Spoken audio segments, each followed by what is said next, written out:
কারণ আমাদের কোনো গ্যারান্টি নাই।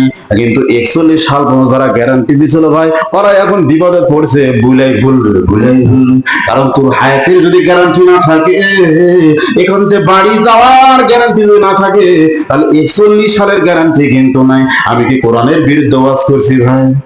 তাহলে কি 41 সাল পর্যন্ত গ্যারান্টি যদি আপনার না থাকে, আবু বকর সিদ্দিক বলে রাসূলুল্লাহ, আমি যে জোহরের নামাজ পড়েছি হুজুর, আমি আসর পড়তে পারবো কিনা এই গ্যারান্টি আমি আবু বকর। ওমর ফারুক বলতে, নবীজি আবু বকর উত্তর কিন্তু হয় নাই, আমি ওমর উত্তর দিবার চাই। ওমর ফারুক বলতে, নবী গো, আমি নামাজ পড়তে পড়তে আমি ডান দিকে সালাম ফিরাইছি,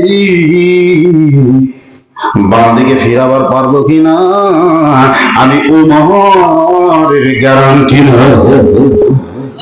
আপনি খেয়াল করছেন ভাই আমার কথার দিকে, যে ডানে আপনি সালাম ফিরাইছেন আসসালামু আলাইকুম রাহমাতুল্লাহ, আরে আসসালামু আলাইকুম এদিক বলবেন, এই গ্যারান্টি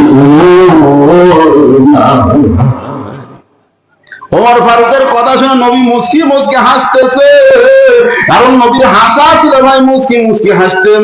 নবী আমার বলতেছে, ওমর, আল্লাহ তোমাকে সঙ্গে করে আল্লাহ তোমার উপরে একটা কোরআনের আয়াত নাজিল করেছে, মা কানা মুহাম্মাদুন আবা আহাদিম মিন রিজালিকুম ওয়ালাকিন রাসূলুল্লাহি ওয়া খাতামান নবিয়্যিন। সুবহানাল্লাহ। আল্লাহ রাসূল বললেন, সাহাবীরা রে, আমার পরে যে দুনিয়াতে নবী হতো, হযরত ওমরকে আল্লাহ নবী বানায় দিত।